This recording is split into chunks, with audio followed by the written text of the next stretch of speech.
Salut, c'est Bruno. Dans cette vidéo, je voudrais qu'on parle en détail de Google Analytics 4, la nouvelle version qui vient de sortir le 14 octobre. Alors, on va voir de manière détaillée toutes les nouveautés, tout ce qui différencie Google Analytics 4 de son prédécesseur, Universal Analytics. Ce ne sera pas une vidéo de formation à l'utilisation de l'outil, ça viendra plus tard dans une formation, mais pour l'instant, on va se focaliser sur le produit, tout ce qu'il amène de nouveau. On va faire le tour des différents rapports et on va voir en détail comment vous allez pouvoir tirer le meilleur parti possible de ce nouveau Google Analytics. Alors c'est parti. Alors déjà, commençons par parler de la proposition de valeur de ce nouveau Google Analytics. En fait, il y a un véritable changement de paradigme, c'est-à-dire que Universal Analytics était basé sur des sessions et des pages vues. C'est un modèle de données qui est vieux, qui nous vient de Urchin.js, qui est une solution analytics qui avait été rachetée par Google à l'époque et qui a ensuite été transformée, rebaptisée en Google Analytics. Donc ça, c'était un vieux modèle de données qui a duré pendant des années. Désormais, on a un nouveau modèle de données, quelque chose de beaucoup plus plat, basé sur des événements uniquement. Et ça fait une différence majeure. On se rapproche du coup des solutions analytics beaucoup plus modernes telles que Mixpanel ou Facebook Analytics qui dépendent exclusivement d'événements où toute interaction, y compris une page vue, est un événement. Donc vous voyez, dans l'ancien Analytics Universal, on avait toutes sortes d'interactions. On avait des événements, on avait des pages vues, on avait du e-commerce, on avait aussi tout ce qui était interaction sociale, etc. Dans le nouveau Google Analytics 4, on est uniquement sur des événements. Alors par exemple, si on regarde pour une interaction liée à une vidéo, dans le Google Analytics classique, universal, on avait une nomenclature bien spécifique au niveau des événements. Il y avait la catégorie, l'action, le label, et donc on allait catégoriser nos événements comme ça. Si on regarde désormais dans Google Analytics 4, ou anciennement App plus Web, on voit qu'on a un événement qui est lié à la vidéo, et ensuite on a tout un tas de paramètres qui vont être associés à cet événement. Donc, systématiquement, on aura des événements pour traquer les interactions sur les pages web, et pour chacun des événements, on va pouvoir ajouter des paramètres qui vont venir enrichir les informations qu'on aura sur cet événement. On va y revenir. Une nouveauté phare, quelque chose d'extrêmement apprécié, c'est que désormais dans Google Analytics 4, on va pouvoir avoir un système d'interaction qui sont mesurées automatiquement sans même que l'on ait à taguer quoi que ce soit. C'est le cas par exemple pour le scroll, c'est le cas pour les pages vues, c'est le cas pour certains clics, les clics sortants notamment, les recherches sur le site web, les engagements avec les vidéos et les téléchargements de fichiers. Tout ça, ça va être traqué nativement sans même que vous ayez à apporter des modifications au tagage de votre site. Il y a juste à paramétrer ça au moment où vous créez la propriété et alors toutes ces interactions vont être mesurées automatiquement. C'est vrai qu'un des principaux défauts de Google Analytics Universal, c'est que finalement, on installait sur le site le code Google Analytics et hormis les pages vues, rien n'était mesuré. Et c'était un des plus gros reproches qui était fait à cet outil où finalement, tout un chacun pouvait facilement installer Google Analytics sur son site, mais dès lors qu'il s'agissait de mesurer des interactions bien précises, il fallait faire appel à un consultant Analytics, quelqu'un comme moi par exemple, pour pouvoir installer un tagage spécifique pour mesurer les différentes interactions. Là, c'est différent. Désormais, nativement, vous aurez la mesure de toutes les pages vues, mais aussi de toutes ces interactions-là. Et ça fait une différence assez intéressante. Le nouveau Google Analytics 4 est aussi un Analytics cross-platform et cross-device, c'est-à-dire que vous allez pouvoir analyser les comportements à travers différents appareils, mais aussi à travers différentes plateformes. Si vous êtes par exemple une entreprise qui possède un site web et des applications mobiles, alors maintenant vous aurez une vue unique, un outil unique pour pouvoir analyser le comportement de vos visiteurs à travers les applications et le site web, le tout dans une vue centralisée qui va vous permettre de casser les silos où auparavant vous mesuriez les interactions liées à l'application mobile dans quelque chose comme Firebase par exemple et le site web dans Google Analytics, mais tout était décousu, tout était en silo et vous ne pouviez pas avoir une analyse complète, globale de la situation. Ce nouveau Google Analytics 4 va permettre exactement ça. Vous allez pouvoir renseigner vos applications, qu'elles soient iOS, Android, ainsi que votre site web, et avoir une vision globale, une analyse complète des interactions utilisateurs à travers les différentes plateformes. C'est aussi un analytics qui se veut plus respectueux de la vie privée, avec un meilleur contrôle sur les données. Alors, je vous donne le lien pour aller voir en détail ce que Google liste comme étant les fonctionnalités phares liées à la vie privée. Moi, j'en ai simplement noté quelques-unes qui me semblent importantes de mettre en avant. C'est d'une part l'anonymisation automatique des IP. Si vous vous rappelez bien, sur l'ancien Google Analytics, par défaut, ce n'était pas anonymisé, c'était une option que vous deviez ajouter, que nous avons tous ajouté en théorie au moment de la rentrée en vigueur du RGPD. Désormais, ce nouvel Analytics fait une anonymisation automatique des IP. Et ça, c'est très bien. Ensuite, on va avoir aussi des paramétrages qui vont être beaucoup plus fins en ce qui concerne la collecte de données. On pourra aussi faire le paramétrage de la durée de conservation des données. Ça, c'était déjà présent dans Universal Analytics. On va aussi pouvoir faire de la personnalisation des annonces de manière différenciée selon les zones. On va notamment pouvoir avoir des paramétrages différents selon les pays. Et pour les États-Unis, on pourra même descendre au niveau des États. Donc ça, c'est intéressant. On pourra également faire ça pour chaque type d'événement et chaque type d'utilisateur. Donc là, on va avoir vraiment une granularité supérieure en ce qui concerne le fait d'utiliser ou non des annonces personnalisées basées sur des audiences de remarketing. Enfin, on aura la possibilité de faire des demandes de suppression de données. Ça, c'était déjà le cas pour Google Analytics Universal, mais là, cette fois, on va pouvoir descendre jusqu'au niveau des utilisateurs. Si par exemple, il y a un utilisateur spécifique qui vous demande d'effacer ces données, alors vous pourrez en faire la demande à Google qui devra vous donner réponse et faire cette suppression dans les 7 jours.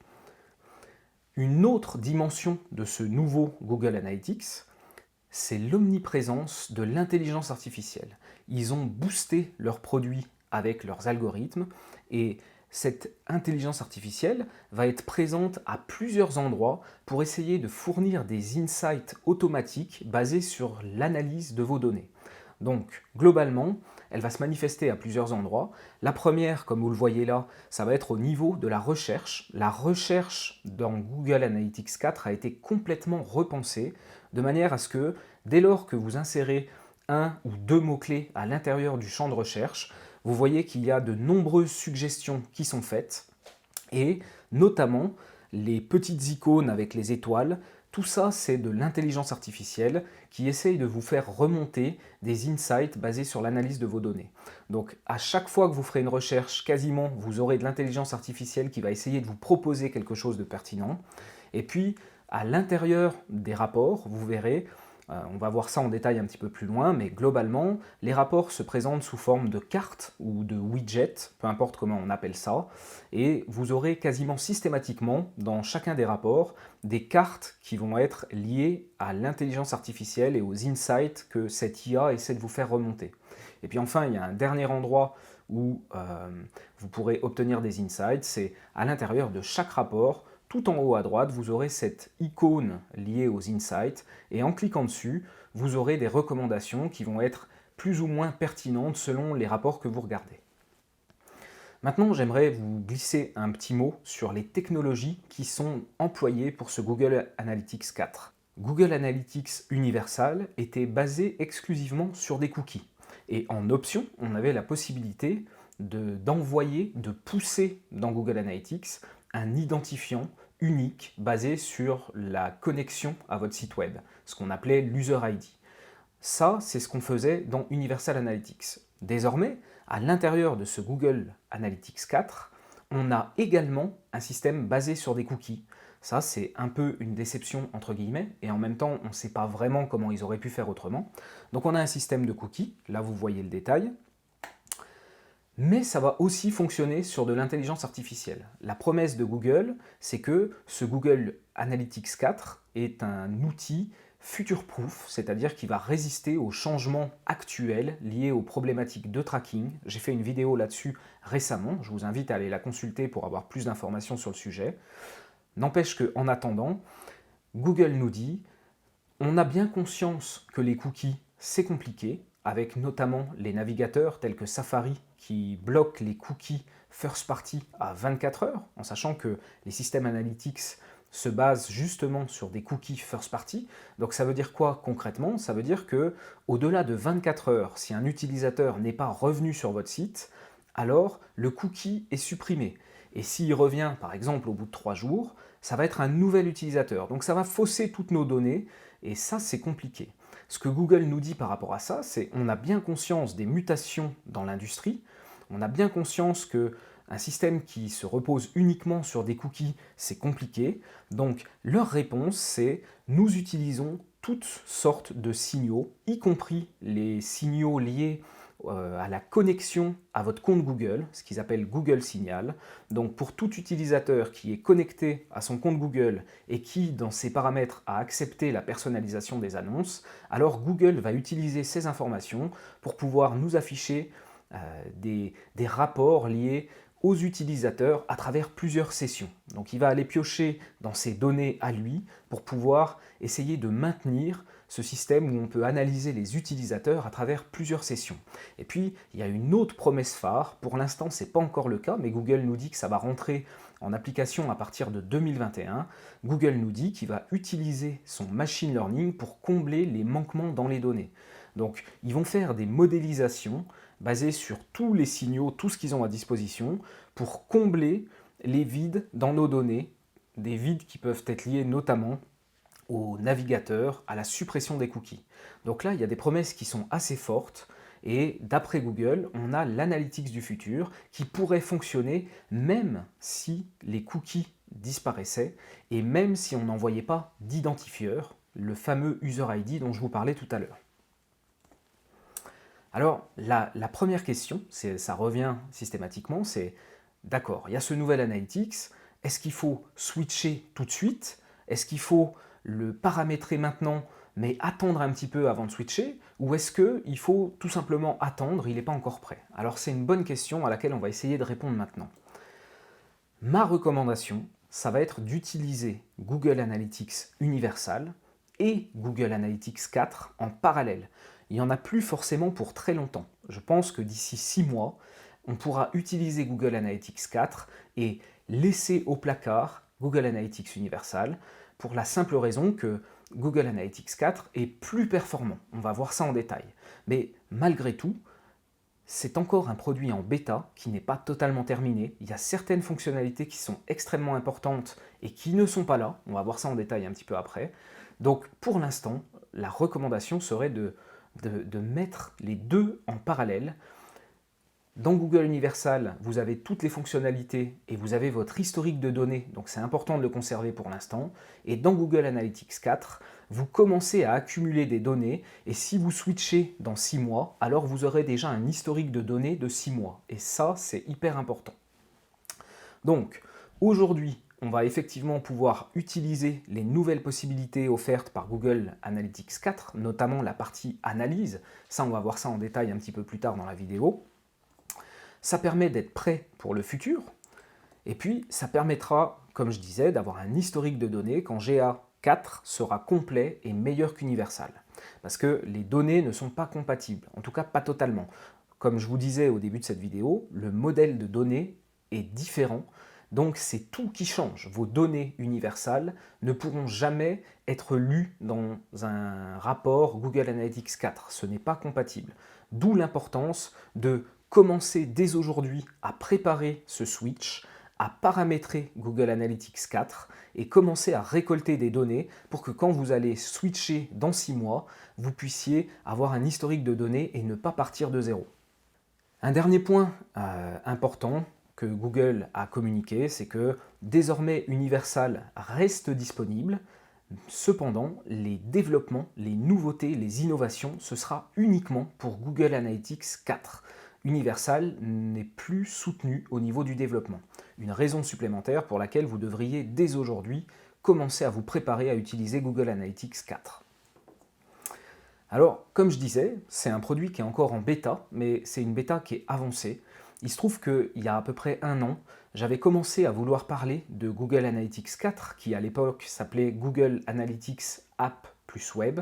Et puis finalement, j'avais renoncé parce que la bêta était vraiment trop précoce encore et il manquait énormément de possibilités. Et finalement, ça en faisait vraiment un outil qui était inexploitable. Aujourd'hui, ça fait un an, le développement il est vraiment très rapide et on a quasiment un produit fini. Il manque encore quelques trucs, mais on a quasiment un produit fini. Alors voyons ça en détail maintenant. Déjà, au niveau des rapports, on va avoir beaucoup moins de rapports standards dans Google Analytics 4 que dans Google Analytics Universal. Après, est-ce que c'est parce que le produit est encore en bêta et n'est pas assez avancé? Dans le fond, je ne pense pas. Je pense que la volonté derrière les équipes qui ont développé Google Analytics 4, c'était de proposer un produit qui soit plus simple, plus simplifié, plus épuré. Il faut dire que Google Analytics Universal, ça fait 15 ans qu'il existe et ils ont rajouté des surcouches au fur et à mesure, ce qui a donné un outil finalement assez complexe avec énormément de rapports, dont certains qui servaient à rien pour être tout à fait honnête.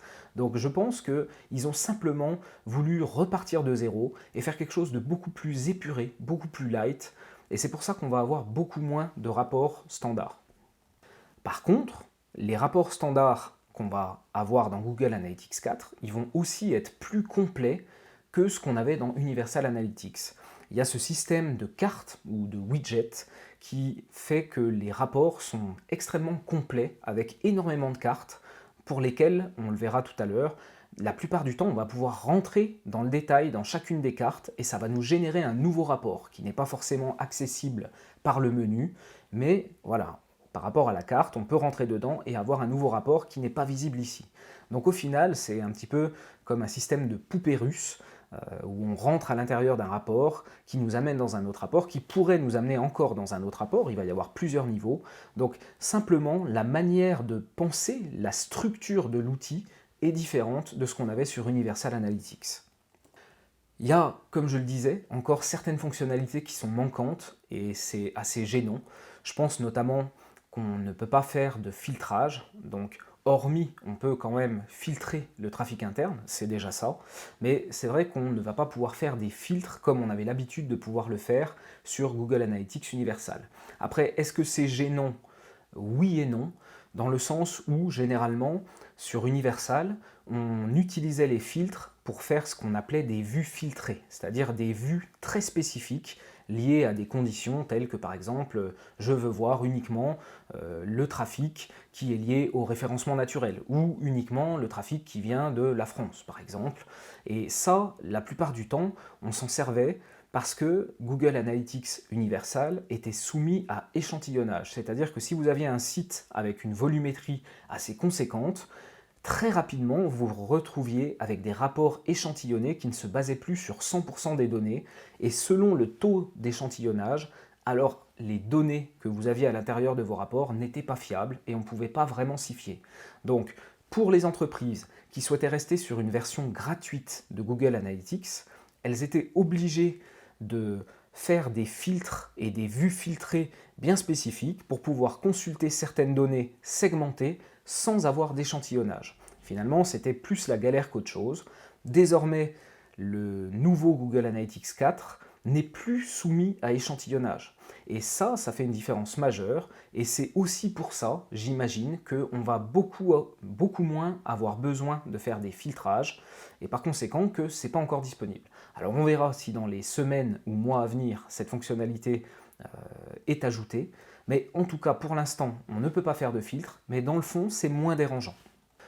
On a aussi un problème, c'est qu'on n'a pas la possibilité de faire d'attribution. Donc pour l'instant, on est encore sur des rapports comme dans l'ancien Google Analytics qui sont au last click non direct. Et contrairement à Universal, où on allait pouvoir comparer différents modèles d'attribution, et puis on avait aussi ces rapports d'entonnoir multicanaux qui nous permettaient de voir les choses différemment, de voir les conversions assistées. Ils avaient une valeur énorme, ces rapports. Eh bien, pour l'instant, on n'a pas d'équivalent à l'intérieur de Google Analytics 4 et ça, c'est vraiment dérangeant. Ça, c'est un vrai point faible. J'espère que cette fonctionnalité va être ajoutée très prochainement. En vrac, d'autres fonctionnalités qu'on n'a pas encore, donc on n'a pas le système d'alerte, on n'a pas encore la possibilité de mettre des annotations. Très gênant, notamment en e-commerce, on n'a pas la possibilité d'exclure des sites référents. Donc ça veut dire que pour l'instant, on a encore pas mal de transactions e-commerce qui vont être attribuées au système de paiement. Par exemple, Ogone ou le Crédit Agricole ou pour la Suisse, Datatrans, PostFinance. Donc PayPal aussi, ça fait partie de ces référents liés au système de paiement. Donc ça, c'est un vrai problème qui, a priori, devrait être réglé dans les semaines à venir. On espère que ce sera fait au plus vite. Et puis, il n'y a pour l'instant pas de fonctionnalité de filtrage avancé des rapports. On verra un petit peu plus tard qu'on peut filtrer ces rapports, mais pas de manière avancée, aussi puissante et aussi poussée que ce qu'on avait à l'intérieur de Universal Analytics. Ça, c'est quelque chose qui me manque. Et puis, on n'a également pas de statistiques calculées. Dans Google Analytics Universal, on était capable de prendre des dimensions et de faire des opérations mathématiques dessus pour obtenir des statistiques calculées. Aujourd'hui, cette option n'est pas encore disponible dans Google Analytics 4. Cela étant, entre le moment où j'ai commencé à m'intéresser à Google Analytics App plus Web il y a 1 an et aujourd'hui, il y a vraiment des fonctionnalités importantes qui ont été ajoutées et qui font qu'aujourd'hui, Google Analytics 4 est déjà exploitable en l'état. Donc, on a depuis quelques semaines une connexion à Google Data Studio, c'est-à-dire qu'on va désormais être capable d'aller regarder, consulter, modifier, analyser nos données à l'intérieur de Data Studio. Cela étant, je trouve que ce nouveau Google Analytics 4, et notamment grâce à ses fonctionnalités d'analyse qu'on va voir plus tard dans la vidéo, il a moins besoin d'être exporté dans Data Studio pour pouvoir avoir des visualisations qui nous permettent de vraiment comprendre les données. Vous allez voir que ce nouveau Google Analytics 4, il est extrêmement puissant d'un point de vue rapport personnalisé et visualisation. Et pour l'instant, je n'ai pas encore trouvé le besoin d'aller exporter mes données dans Data Studio parce que l'interface d'analyse de Google Analytics 4 me permet de faire ce que je veux. On n'avait pas à l'époque, on a la possibilité désormais de faire un filtrage du trafic interne. On a une fonction d'importation des données, ça c'est intéressant, c'était une fonctionnalité phare de Universal où on allait pouvoir importer des données tiers telles que des données de coûts liées à des campagnes qui ne sont pas des campagnes Google. Par exemple, je peux importer les coûts liés à mes campagnes Facebook, liés à mes campagnes Bing, liés à mes campagnes d'emailing, etc., etc. Et au final, me donner une notion du retour sur investissement de mes différentes sources de trafic. C'est un cas d'utilisation parmi bien des autres. Donc cette fonctionnalité a aussi été ajoutée à Google Analytics 4 et c'est tant mieux. On a aussi le mesurement protocole. Donc le mesurement protocole, c'est un système qui nous permet d'envoyer des données dans Google Analytics depuis n'importe quel appareil qui est relié à Internet. Je crois que c'est Julien Coquet qui avait fait ça à l'époque. Il avait connecté sa machine à café à un Google Analytics et il avait un rapport sur sa consommation de café lié à sa cafetière. Vous voyez, c'est un peu du gadget et du gris-gris dans ce concept-là d'utilisation, mais il va y avoir d'autres cas où ça peut vraiment être très intéressant. Le cross-domain tracking, c'est-à-dire notre capacité à suivre un utilisateur à travers plusieurs domaines, ça c'est quelque chose d'extrêmement important. Je vous donne un exemple très classique. Admettons que je sois un événement culturel, j'organise chaque année un festival et j'ai un site web pour présenter le programme et présenter les prix. Et ensuite, au moment où je propose aux gens d'acheter les billets, je vais switcher sur une billetterie tierce, telle que par exemple WizEvent. Donc finalement, le visiteur vient consulter le programme sur mon site à moi, et au moment d'acheter les billets, il va partir chez WizEvent. Le problème avec ça, d'un point de vue analytics, c'est que si j'ai un analytics sur WizEvent, je vais voir que toutes mes ventes proviennent du site du festival. Et le site du festival, lui, n'aura pas les ventes, mais par contre, il saura d'où viennent les utilisateurs. Par exemple, s'il a fait des campagnes Google Ads ou s'il a fait des campagnes Facebook Ads, il saura exactement combien ces campagnes ont amené de visiteurs sur son site du festival, mais il n'aura aucune idée de la rentabilité de ces campagnes et de leur capacité à générer des ventes. Pourquoi? Parce que tout se fait sur deux domaines différents et que dans ce contexte-là, il est impossible de pouvoir connaître la rentabilité des campagnes. Donc la solution, la parade pour lutter contre ça, ça va être de mettre en place ce qu'on appelle un cross-domain tracking qui va relier les deux domaines, partager un même analytics sur ces deux domaines et va nous permettre de voir les informations de bout en bout.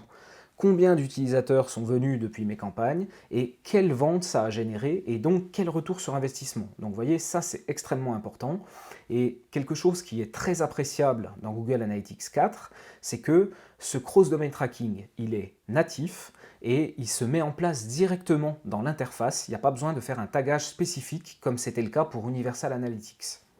On a aussi la possibilité d'associer le compte Analytics à un compte Google Ads et dès lors, on pourra créer des audiences à l'intérieur de l'Analytics qui seront importées automatiquement dans le compte Google Ads. Donc ça, c'est très important évidemment. Un mot sur le développement, comme on vient de le voir, c'est un produit qui est en bêta, qui n'a pas encore toutes les fonctionnalités, mais qui en a déjà énormément qui sont très importantes. Ce qu'on peut voir ici, c'est que le développement de ce produit, de ce Google Analytics 4, il est extrêmement soutenu et ça va très très vite. Ils sont sans cesse en train d'ajouter des nouvelles fonctionnalités et c'est pour ça que je disais que d'ici 6 mois maximum, vu la vitesse à laquelle ils le développent, il y a de fortes chances que le produit soit terminé et abouti. Ensuite, tous les développements qui viendront ensuite ne seront que de l'innovation. Alors, comment on va faire la migration d'Universal Analytics, l'Analytics qu'on a aujourd'hui, à Google Analytics 4. Donc, déjà, il faut savoir que Google a essayé de nous faciliter la tâche le plus possible. Pour l'instant, c'est uniquement présent aux US, mais je pense que dans les semaines, jours à venir, ça va être disponible en Europe aussi. Google propose un assistant qui va permettre de faire une migration. Il va regarder les paramétrages de votre compte Universal Analytics, il va récupérer certains de ces paramétrages et vous créer une propriété Google Analytics 4 qui reprend le plus de paramètres possible de ce que vous aviez de l'autre côté. Donc cet assistant n'est pas encore disponible en Europe, mais ça ne va pas tarder, c'est juste une histoire de jours. En quelques clics, votre propriété Google Analytics 4 sera créée sur la base de tout ce qu'il aura pu récupérer dans Universal. Donc parmi les éléments qui vont être récupérés de votre configuration Universal Analytics, on aura tout ce qui est lié à la collecte de données, vos paramètres liés à la confidentialité. On aura aussi les utilisateurs qui ont le droit d'accéder au compte, donc le management des utilisateurs. On aura également les comptes associés, c'est-à-dire que si dans Universal vous avez associé à un compte Google Ads, cette information va être reprise dans Google Analytics 4 et il va faire l'association également. Vos audiences, il va récupérer les audiences de Universal pour les créer également à l'intérieur de Google Analytics 4, et puis également tout ce qui est lié aux conversions. Alors en attendant cet assistant, si vous voulez créer une nouvelle propriété Google Analytics 4 en utilisant justement les données de votre Universal Analytics, alors vous avez la possibilité d'utiliser le système de balises de sites associés. Finalement, l'assistant, il automatise ce processus, mais nous, on a la possibilité de le faire manuellement. Donc pour ça, vous allez créer une propriété Google Analytics 4. Ensuite, vous allez récupérer l'identifiant de mesure que vous voyez ici en haut à droite, là, et vous allez aller dans votre propriété Universal Analytics, uniquement si elle a été mise en place avec un G-tag. Attention, c'est très important. Et vous allez pouvoir utiliser le système de balises associées. Donc vous allez dans le code de suivi de votre propriété Universal Analytics 4. Là, vous voyez le système de balises de sites associés. Vous cliquez dessus et vous allez venir simplement renseigner l'identifiant de votre propriété GA4 à l'intérieur de cette interface et ensuite vous allez cliquer sur associer et alors les informations vont être récupérées depuis Universal vers GA4. Maintenant, qu'est-ce qu'il en est si vous voulez créer une propriété Google Analytics 4 en partant de rien? Admettons, vous avez un site web, vous vous lancez, vous avez envie de créer un compte Google Analytics, vous n'en aviez pas auparavant, alors vous pouvez créer une propriété Google Analytics 4 en partant de zéro. C'est ce qu'on va voir maintenant. Donc, déjà, ce qu'il faut comprendre, c'est que ce n'est pas encore le cas aujourd'hui, mais c'est qu'une histoire de jour. Google Analytics 4, dès maintenant, va être la version proposée par défaut. Ce sera la version proposée dès lors que vous créerez un nouveau compte. Donc je vous propose de vous rendre à l'adresse analytics.google.com, de créer votre compte. Donc en général, le nom du compte, ça va être le nom de votre entreprise. Ensuite, vous allez choisir ce qui s'appelle application et web. Ça va sans doute changer dans les semaines, jours à venir. Ils vont appeler ça Google Analytics 4. Et sans doute que ce sera en première position dans la liste des options proposées, que ça deviendra le choix par défaut. Ensuite, vous donnez un nom à la propriété. Alors généralement, la propriété, vous allez l'appeler du nom de votre site web. Après, si vous avez un site et des applications, alors vous allez donner le nom générique qui regroupe ces trois entités. Ensuite, une fois que vous avez créé ça, vous allez devoir ajouter des flux de données. Et les flux de données, en fait, ça veut dire quoi? Ça veut dire que vous allez ajouter l'URL de votre site web ou alors l'identifiant de vos applications. Donc, dans l'exemple, je vous donne pour un site web, il se trouve que je n'ai pas de clients qui ont et du site web et des applications, donc je ne peux pas vous montrer ici comment créer un flux pour les applications, mais je me concentre sur ce que je connais bien et que je maîtrise bien, c'est-à-dire le site web. Donc, vous allez donner l'URL du site web, vous allez donner un nom au flux, donc par exemple le nom de votre site plus web, et vous avez aussi cette petite roue crantée ici qui va vous permettre de paramétrer les événements récoltés automatiquement, ce qu'on appelle le mesurement amélioré. Donc si vous rentrez dans le détail, vous aurez la possibilité, comme vous le voyez là, de déterminer ce qui va être collecté automatiquement de ce qui ne va pas l'être. À la limite, ce que je vous recommande, c'est ne cochez pas tout si tout ne vous intéresse pas. Si sur votre site, il n'y a pas de vidéo, décochez l'engagement avec les vidéos. Si le scroll, le défilement, ça ne vous intéresse pas de mener des analyses dessus, alors décochez-le. Voilà, l'idée, c'est de simplement cocher ce qui est utile. Ça ne sert à rien de traquer des interactions qui ne nous intéressent pas. Ça, c'est une bonne pratique que chacun devrait adopter. Pourquoi traquer tout ce qui bouge si on n'en utilise pas la moitié? Ça ne sert à rien. Donc à partir de là, vous avez paramétré votre compte, vous avez paramétré la propriété Google Analytics 4, vous avez relié un flux web à votre propriété en donnant l'URL. Maintenant, il s'agit d'aller installer Google Analytics 4 sur votre site. Alors, il y a deux manières de faire, évidemment, comme toujours. Soit vous le faites manuellement, moi je déconseille, mais vous pouvez prendre le code que vous avez à l'écran, le code de gtag, et aller l'implémenter manuellement sur toutes les pages de votre site entre les deux balises aide dans le header. Sinon, vous allez évidemment la solution que je recommande qui est d'utiliser Google Tag Manager. Donc si on regarde un petit peu ce qu'il faut faire dans Google Tag Manager pour paramétrer Google Analytics 4 sur votre site web, vous allez créer une nouvelle balise. Ma convention de nommage, vous en faites ce que vous voulez, chacun fait comme il veut. Moi je mets Analytics 4 suivi de base. Pourquoi? Parce que c'est le suivi de base qu'on est en train d'installer maintenant. On verra un tout petit peu plus tard qu'on a aussi des événements, on va y revenir. Et puis All Page qui correspond au déclencheur sur lequel je veux que cette balise soit déclenchée. Donc il faut que ce soit déclenché sur toutes les pages de manière très logique. Donc ensuite, la balise, elle sera de type Google Analytics configuration. Là, vous devrez renseigner l'identifiant de mesure, donc ce qu'on a vu tout à l'heure, ce qui est l'équivalent du UA dans Universal Analytics. Par défaut, vous avez l'option envoyer un événement page vue lors du chargement de cette configuration. C'est une bonne pratique, ça veut dire qu'à chaque fois que Google Analytics 4 va se charger, il enverra l'information d'un événement page vue, et c'est ce qu'on veut. En dessous, vous voyez que vous avez des possibilités de champs à définir, de propriétés utilisateurs, de settings avancés. On verra ça un petit peu plus tard, notamment pour les propriétés utilisateurs. Disons simplement que là, tout de suite, on n'a pas à s'en préoccuper. La seule chose que vous voyez qu'il faut faire ensuite, c'est donc mettre un déclencheur toutes les pages et enregistrer votre balise. Maintenant, si vous voulez passer des informations spécifiques additionnelles à Google Analytics 4, telles que par exemple un User ID, alors vous allez pouvoir passer cette information dans les champs à définir. La nomenclature sera telle qu'elle est présentée ici, donc User ID sera le nom du champ, et ensuite en valeur, il faudra que vous alliez récupérer la véritable valeur de l'User ID. Ça, vous devrez aller le chercher à l'intérieur de votre data layer Google Tag Manager. Je fais une toute petite parenthèse, parce que si vous ne connaissez pas Google Tag Manager, ça peut vous paraître être du chinois, ce que je vous raconte maintenant. Notez simplement que j'ai des vidéos de formation sur Google Tag Manager, j'ai aussi des guides qui sont sur mon blog, qui sont extrêmement détaillés, extrêmement pointus. Donc si vous ne comprenez pas tout ce qui est lié à Google Tag Manager, n'hésitez pas à aller apprendre, cherchez formation Google Tag Manager sur YouTube, ou alors cherchez Bruno Guyot blog, Google Tag Manager, et alors vous aurez tout ce qu'il faut pour apprendre et comprendre ce que je vous dis là. Je passe rapidement, parce que l'objet n'est pas de vous former à GTM dans cette vidéo.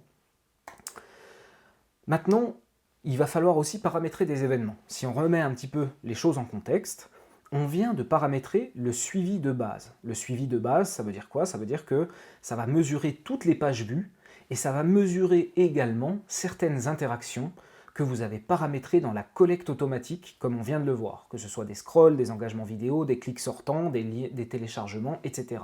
Mais tout ça, c'est bien, c'est beaucoup mieux, parce que dans Analytics Universal, on n'avait que les pages vues, donc c'est génial d'avoir aussi des interactions d'engagement qui sont mesurées automatiquement, mais évidemment, ça ne suffit pas.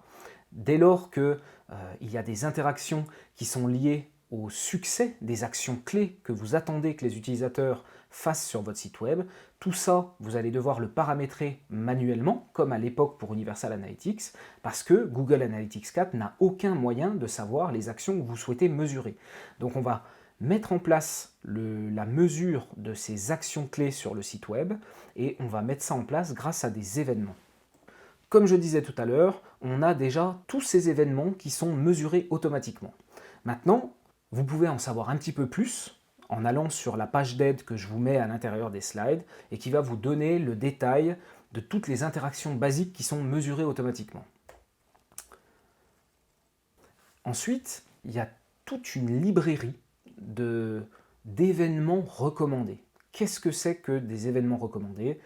Eh bien, en fait, Google a créé une bibliothèque d'actions les plus répandues qui peuvent avoir lieu à l'intérieur d'une application mobile ou à l'intérieur d'un site web, et il nous les livre avec une nomenclature et des paramètres qui sont recommandés. Donc en fait, ça veut dire quoi? Ça veut dire que pour toutes les actions clés que vous allez mesurer et pour lesquelles vous allez devoir implanter un tagage manuel pour qu'elles soient suivies, vous avez déjà une bibliothèque gigantesque dans laquelle vous allez pouvoir piocher. Vous n'avez rien à inventer. Donc, vous verrez sur la page d'aide que je vous mets ici en référence, vous avez énormément d'événements qui ont déjà été préfabriqués et pour lesquels vous avez simplement à aller piocher pour pouvoir mettre ça en place sur votre site. Alors, je vous donne par exemple un événement très classique, la mesure d'un prospect, d'un lead. Dans ce cas-là, on a un événement recommandé, déjà existant, que Google nous propose. Il nous dit, tu l'appelleras Generate Lead et tu pourras lui faire passer des paramètres tels que la valeur ou la devise. Vous voyez, donc en fait, tout est déjà structuré et vous avez juste à piocher. Et grâce à cette librairie extrêmement complète, finalement, tout est déjà standardisé. Et ça, c'est un vrai plus. Contrairement à Universal Analytics, où finalement, les nomenclatures, la standardisation n'existait pas et tout un chacun devait inventer ses conventions de nommage et sa propre standardisation au niveau des événements pour pouvoir analyser des événements de même catégorie. C'est peut-être un petit peu flou ce que je vous dis là et c'est peut-être un petit peu compliqué. Retenez simplement que vous n'avez rien à inventer avec ce Google Analytics 4. Vous avez juste à aller piocher dans des événements qui ont déjà été pensés d'avance et c'est beaucoup plus pratique. Donc, si on regarde comment on va mettre ça en place, donc toujours par Google Tag Manager, moi je ne fonctionne qu'avec ça. Donc, convention de nommage Analytics 4 Event parce qu'on est sur un événement. Et puis B2B brochure download, parce que là pour le client en l'occurrence, il a de la brochure download pour du B2C, donc j'ai précisé.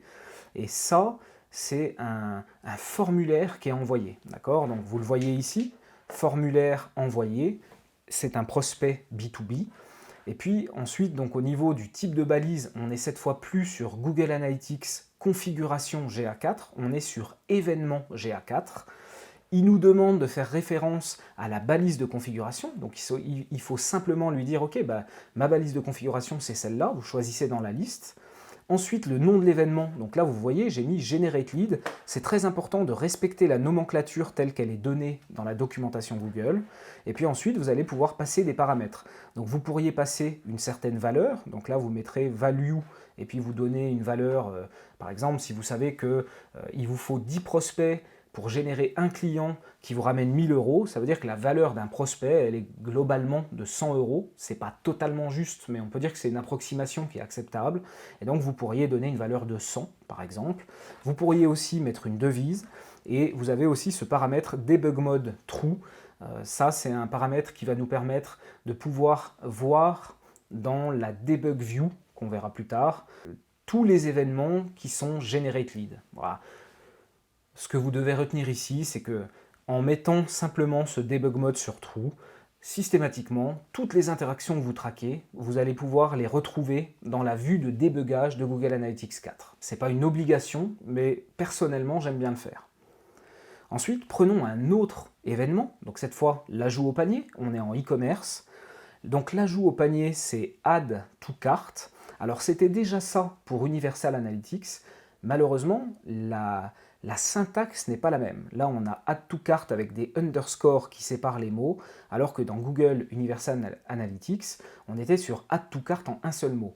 Et du coup, ça veut dire que le tagage Universal Analytics pour les ajouts au panier n'est pas compatible avec le tagage Google Analytics 4 pour les ajouts au panier.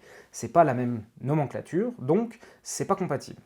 Ici, vous voyez que vous avez aussi pas mal de paramètres qui vont être possibles pour envoyer en même temps que l'événement.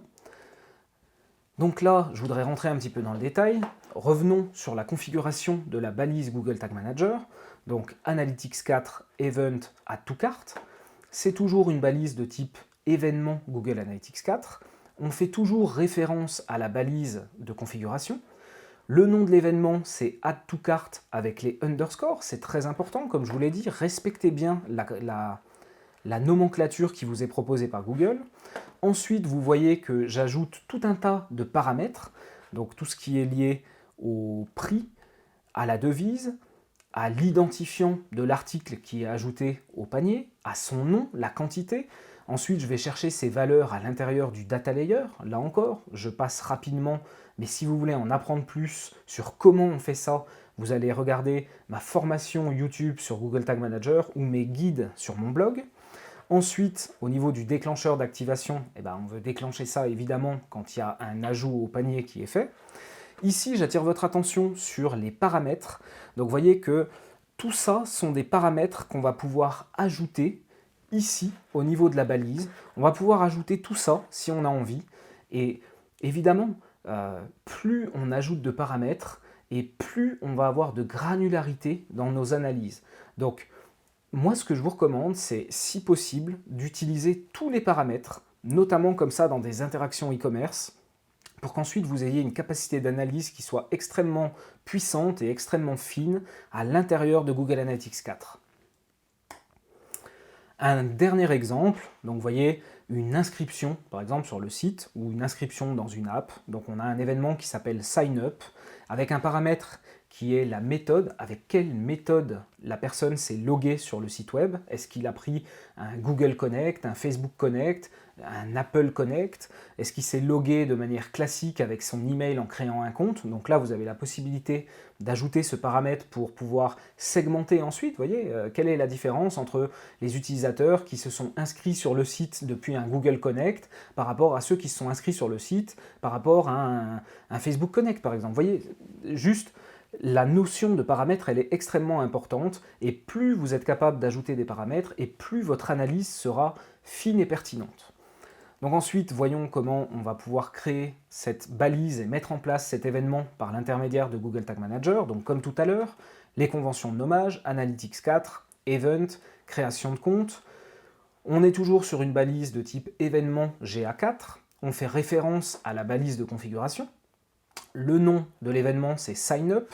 Toujours pareil, on fait bien attention de respecter la nomenclature Google.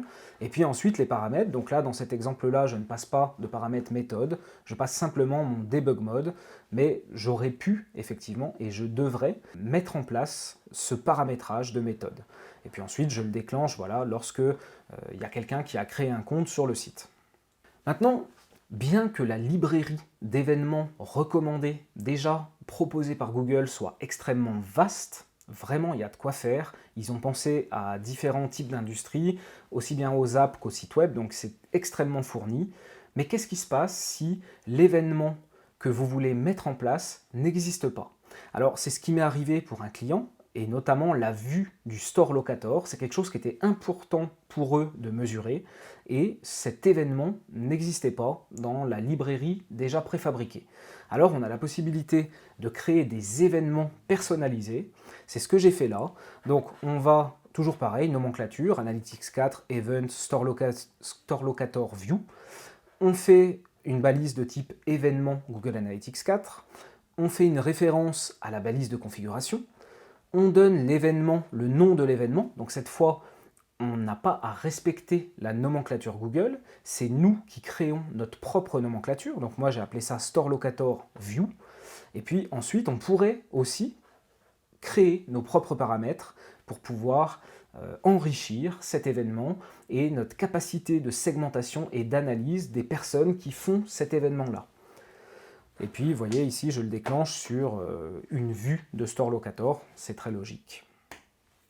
Donc, événements personnalisés, ce dont on vient de parler, il y a quand même des limites, aussi bien en termes de nombre d'événements personnalisés qu'on va pouvoir envoyer dans une propriété Google Analytics 4, mais aussi au niveau des noms qu'on va pouvoir utiliser pour ces événements, la taille du caractère, etc. Donc, je vous laisserai suivre le lien d'aide Google qui est mis sur cette slide, et vous pourrez vous rendre compte par vous-même des différentes limitations dès lors que vous voulez créer vos événements personnalisés. Maintenant, je voudrais qu'on fasse un tour rapide des différents rapports standards. Déjà, il y a quelque chose qui est extrêmement important, je vous en ai parlé un peu plus tôt dans la vidéo, c'est que désormais, on n'est plus soumis à l'échantillonnage dans Google Analytics 4. Et ça, c'est une bonne nouvelle, parce que c'est vrai que dès lors qu'on a des sites avec une volumétrie assez conséquente, on était systématiquement soumis à échantillonnage dès lors qu'on voulait segmenter les données. Et je vous rappelle, pour ceux d'entre vous qui par exemple auraient suivi ma formation Google Analytics sur Universal Analytics, une formation où j'explique vraiment comment il faut penser pour analyser les données et aller en tirer des enseignements qui deviennent actionnables. Ce que j'apprenais là-dedans, c'était que tant que vous ne segmentiez pas les données suffisamment, eh bien, vous ne faites pas un travail d'analyse et vous ne pouvez rien tirer de vos données analytics. Donc, on est tout le temps en train de segmenter pour vraiment pouvoir tirer des insights actionnables, et dès lors qu'on segmentait les données sur des sites qui avaient une volumétrie assez importante, on était sans cesse dans l'échantillonnage et on pouvait du coup vraiment pas avoir confiance dans les données selon le taux d'échantillonnage, et c'est aussi pour ça qu'on était obligé de créer des vues multiples pour tout plein de choses, pour avoir un niveau de segmentation en passant par un filtre. Bref, retenez simplement qu'avec Google Analytics 4, ça c'est terminé et c'est tant mieux. Ensuite, question de nomenclature. Dans Universal Analytics, on avait des segments, on créait des segments et on pouvait comparer des segments. Aujourd'hui, on a la même possibilité dans Google Analytics 4, simplement ça s'appelle des comparaisons au lieu de s'appeler des segments. Voilà, c'était juste un détail, mais c'est important quand même de le préciser. Donc on va pouvoir ajouter jusqu'à 5 comparaisons, alors que dans Universal Analytics, on ne pouvait ajouter que 4 segments. C'est une possibilité de comparaison supplémentaire qui est la bienvenue. Souvent, avec 4, on était limité. Parfois, j'étais frustré et je devais agir en plusieurs étapes de comparaison. Avec un de plus, c'est vraiment beaucoup mieux. C'est juste un de plus, mais la plupart du temps, ce qui me manquait, c'était un 5e. Donc je suis très content de cette modification-là. Donc les comparaisons remplacent les segments, avec globalement moins de rapports et moins de dimensions. Les comparaisons vont prendre encore plus d'importance que dans Google Analytics Universal. Pas de comparaison, pas d'insight. C'était déjà vrai dans Universal Analytics. J'ai rien inventé ici, mais ce nouveau Google Analytics 4, dans la manière dont il est constitué, fait que les segments sont encore plus importants que ce qu'on avait dans Universal. Voyons maintenant le tour des rapports. Alors déjà, quelques mots brefs sur le rapport temps réel. Alors personnellement, j'ai jamais été extrêmement fan de ces rapports de temps réel et j'ai jamais vraiment compris leur utilité, si ce n'est éventuellement effectivement pour débugger, même s'il y a d'autres moyens de débugger qui vont être plus efficaces, d'après moi. Donc voilà, le rapport temps réel. Désormais, il est centralisé. On a un seul rapport qui reprend les événements, les conversions, les utilisateurs, la géographie, là où dans Universal Analytics, on avait plusieurs rapports pour ça. Je passe rapidement là-dessus, parce que, encore une fois, la valeur ajoutée d'analyser ce rapport, elle est très minime. On a une nouvelle possibilité. On a la possibilité de faire un focus sur un utilisateur en temps réel et de voir les interactions des 30 dernières minutes de cet utilisateur avec le site. C'est intéressant, mais assez limité en vérité, en tout cas pour ma part. Donc voilà ce que donne finalement ce focus sur les utilisateurs. Donc on a une espèce de timeline qui nous permet de voir les différents événements qui ont été réalisés, comme vous voyez ici. Là, ils sont listés. Et puis ensuite, ici, vous allez pouvoir passer d'un utilisateur à un autre pour pouvoir étudier un petit peu les 30 dernières minutes, leur activité. Passons tout de suite au rapport d'acquisition. Donc on a un premier rapport qui est une vue d'ensemble. Donc là, vous aurez tout ce qui est lié aux utilisateurs, nouveaux utilisateurs, une notion de source de trafic, une notion de valeur de vie client, une notion de campagne, d'où viennent les utilisateurs, quelle campagne, et puis également du support lié aux sessions.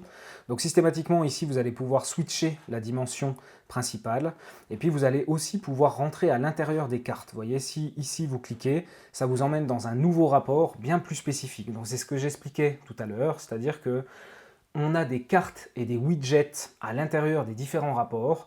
Il y a moins de rapports, mais par contre on va pouvoir plus creuser dans une logique où on descend les niveaux. Ensuite, on a un rapport qui est vraiment lié aux utilisateurs.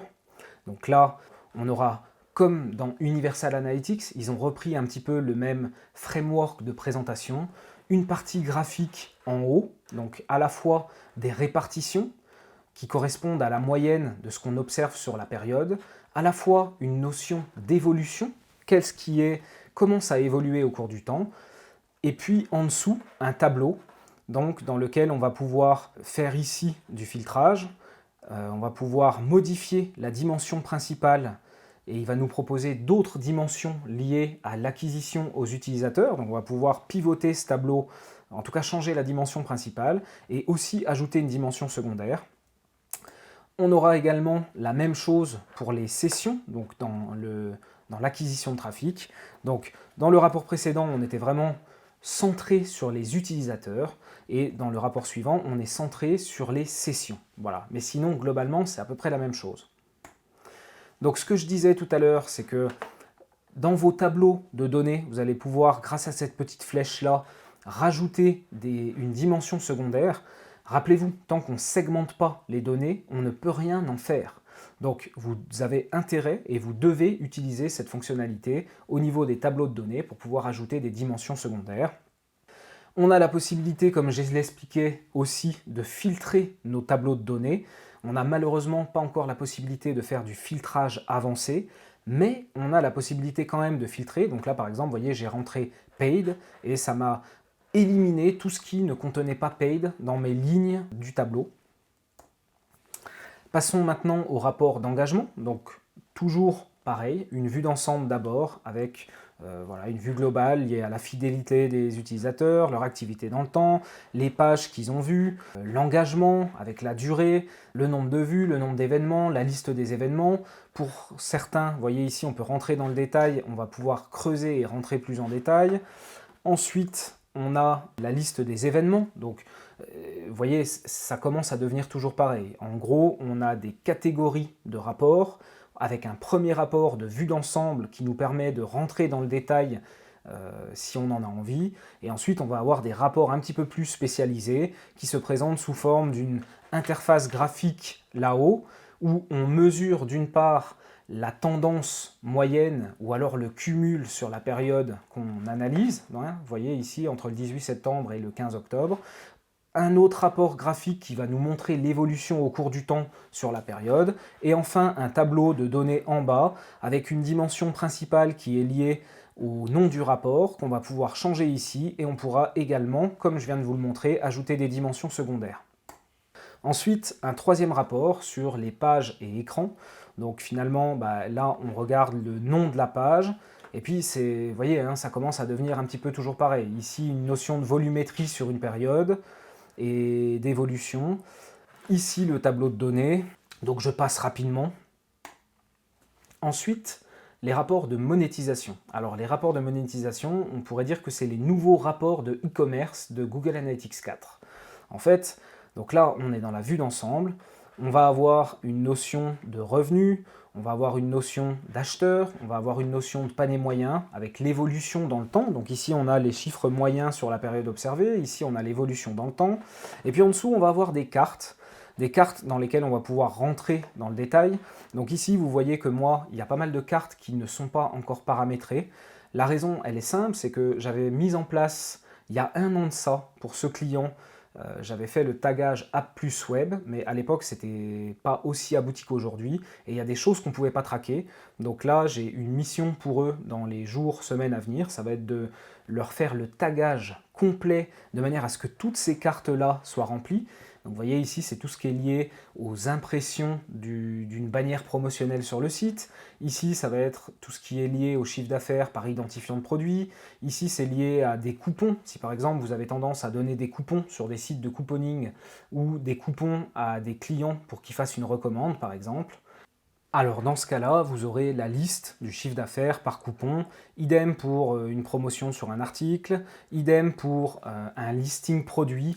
Enfin, tout ça sont des fonctionnalités de commerce améliorées qui ont été reprises ici dans Google Analytics 4. La seule contrainte, entre guillemets, c'est que le tagage du e-commerce amélioré dans Google Analytics 4 n'est pas compatible avec le tagage d'Universal Analytics et du coup, il faut refaire un tagage de e-commerce amélioré différent de ce qu'on avait de l'autre côté pour pouvoir profiter et faire nos analyses à l'intérieur de Google Analytics 4. Donc ensuite, un rapport sur les achats. Finalement, c'est l'équivalent de ce qu'on avait avant en termes de performance des produits, avec les ratios panier, produits consultés, revenus générés, etc. C'est vraiment la même chose que ce qu'on avait au niveau de la performance des produits. Là, comme vous le voyez, c'est vide, encore une fois, pour la raison que je vous ai évoquée précédemment. Une fois que j'aurai mis en place le nouveau tagage, tout ça sera populé. Idem pour les éléments du dessus. Ensuite, on a 2 autres rapports, achat via une application et puis annonce de l'éditeur. Alors, je ne vous montre pas dans le sens où moi, ces rapports sont vides, c'est-à-dire que mon client ne fait pas des ventes à travers une application et annonce de l'éditeur n'est pas pertinent pour lui non plus, donc je passe. Ensuite, on a un rapport de fidélisation, donc pour l'instant, c'est uniquement un rapport de vue d'ensemble. Donc on va voir les nouveaux utilisateurs par rapport aux utilisateurs connus, on va pouvoir voir la fidélisation des utilisateurs par cohorte, donc les cohortes c'est en fonction de la date de première interaction. On va pouvoir voir l'engagement par cohorte, la fidélisation, la valeur de vie client, l'engagement utilisateur.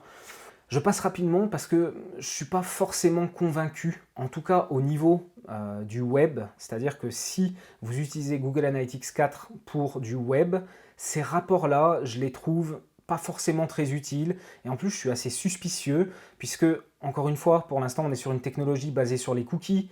La moitié des parts de marché de navigateurs sont pris par Mozilla et par Safari, qui eux brident les cookies first party à 1 jour.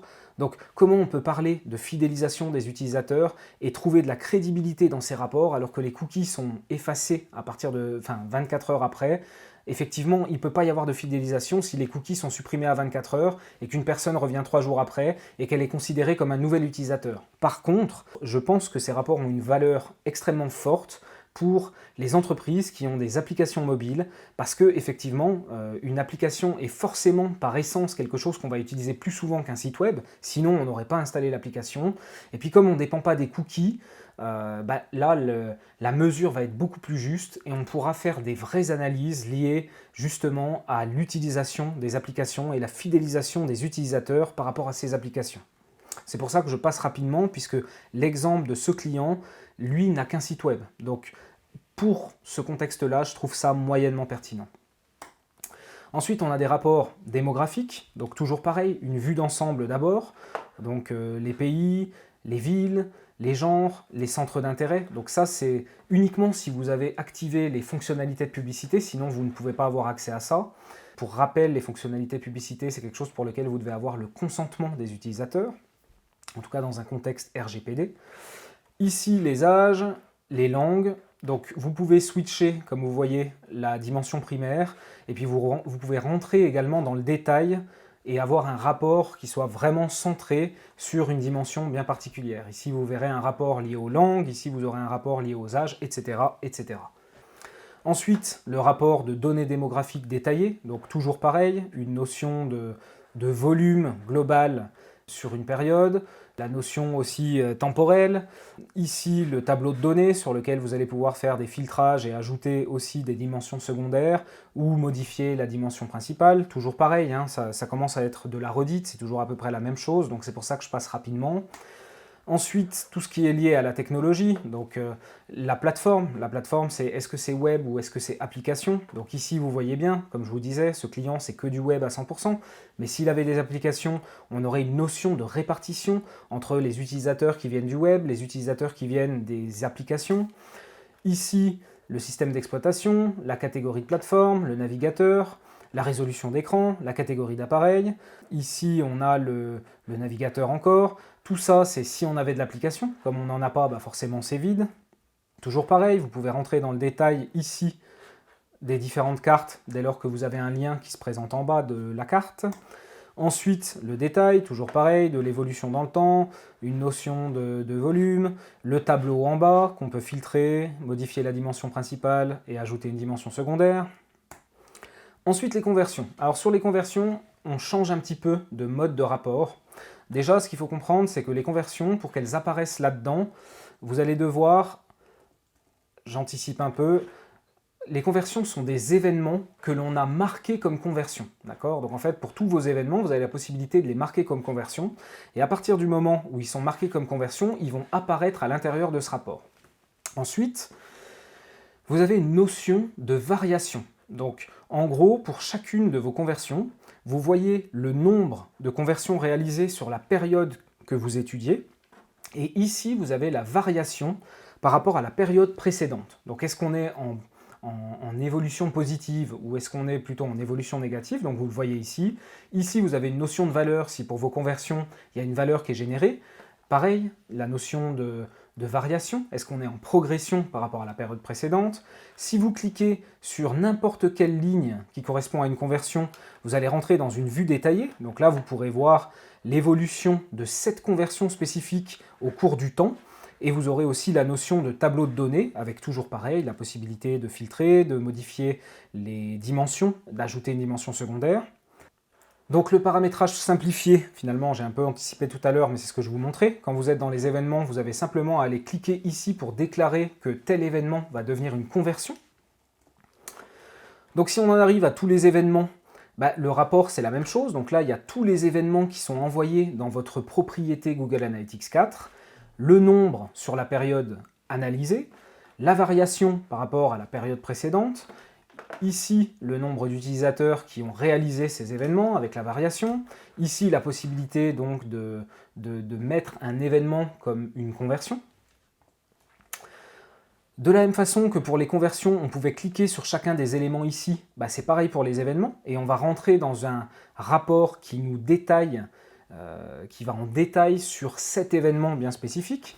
Donc vous voyez ici le nombre d'événements dans le temps, la répartition par pays, le sexe, et puis ensuite on va avoir tout plein de cartes ici qui sont liées à des attributs, à des paramètres qu'on aura ajoutés en même temps qu'on envoie l'événement. Si vous vous rappelez bien ce que je vous expliquais tout à l'heure, dans GTM, on met en place les événements et on va être capable d'ajouter des paramètres qui vont nous permettre, comme je vous l'expliquais, de segmenter davantage et d'enrichir les informations liées à un événement.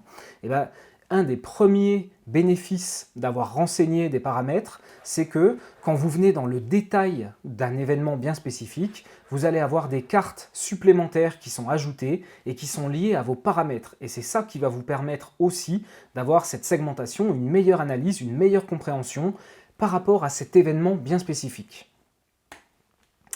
Ensuite, enrichir les rapports avec des paramètres, donc c'est ce que je vous ai expliqué tout à l'heure. Pour rappel, donc vous allez dans GTM, au niveau de la balise d'événements, vous avez ici les paramètres de l'événement que vous pouvez ajouter. Et donc, dans les pages d'aide Google que je vous ai transmises tout à l'heure au niveau des événements, vous avez la bibliothèque, comme je vous disais, le listing des événements qui vont être recommandés. Et ce qui est bien, c'est que à la fois vous avez l'événement, mais vous avez aussi les paramètres que vous allez pouvoir ajouter. Donc vous voyez ici, je suis sur un purchase, voilà, et puis j'ai rajouté pas mal des paramètres qui sont proposés. Donc le paramètre devient de nouvelles cartes dans les rapports standards, c'est ce que je vous expliquais tout à l'heure. Vous voyez que quand c'est pas bien paramétré, on a des notes 7, alors que normalement ça devrait être segmenté. On est toujours dans le cas de ce client où j'avais fait ce paramétrage il y a un an de ça. Les paramètres peuvent être transformés en dimensions et statistiques personnalisées. Alors ça, c'est un point qui est hyper intéressant. Si vous revenez ici dans tous les événements, vous avez la possibilité de créer des définitions personnalisées. Et ça veut dire quoi? Ça veut dire que globalement, hop, j'anticipe un peu, tous les paramètres que vous avez envoyés avec un événement, eh ben, vous pouvez prendre un de ces paramètres et dire « je veux que ça devienne une dimension personnalisée ». Et une fois que vous avez fait ça, une dimension personnalisée ou une statistique personnalisée, ça peut être ou l'un ou l'autre, et une fois que vous avez fait ça, vous allez pouvoir utiliser ces nouvelles dimensions personnalisées dans la partie analyse qu'on va voir tout à l'heure. Et puis, vous pourrez aussi utiliser ça en dimension secondaire dans vos rapports standards. Vous voyez ce que je vous expliquais tout à l'heure. Ici, vous allez pouvoir cliquer pour ajouter une dimension secondaire. Et si vous avez pris certains paramètres, vous les avez transformés en dimensions ou en statistiques personnalisées, alors dans ce cas-là, vous allez être capable de les utiliser comme dimensions secondaires dans vos tableaux de données. Donc, un truc nouveau, c'est qu'on va pouvoir créer jusqu'à 100 dimensions et statistiques personnalisées. C'est nouveau pourquoi? Parce que dans Google Universal Analytics, on avait la possibilité également de créer des métriques et des dimensions personnalisées, mais on était beaucoup plus limité. On avait droit à 20 maximum. Là, on passe à 100. C'est un upgrade qui est vraiment apprécié. Passons ensuite aux audiences. Alors, les audiences, vous voyez, c'est un rapport qui se présente comme les conversions et les événements. Donc on va avoir une ligne par audience, on va avoir le nombre d'utilisateurs à l'intérieur de chaque audience, et on va pouvoir voir la variation de la période étudiée par rapport à la période précédente. Est-ce que mes audiences se remplissent plus ou est-ce qu'elles se vident? Voilà, donc ça c'est intéressant. Ensuite, de la même manière que pour les conversions et les événements, si je clique sur une des lignes, je vais rentrer ici dans un espèce de rapport détaillé lié à cette audience. C'est un espèce de mini audience insight en quelque sorte, puisqu'il va vous donner des informations liées aux personnes dans ces audiences.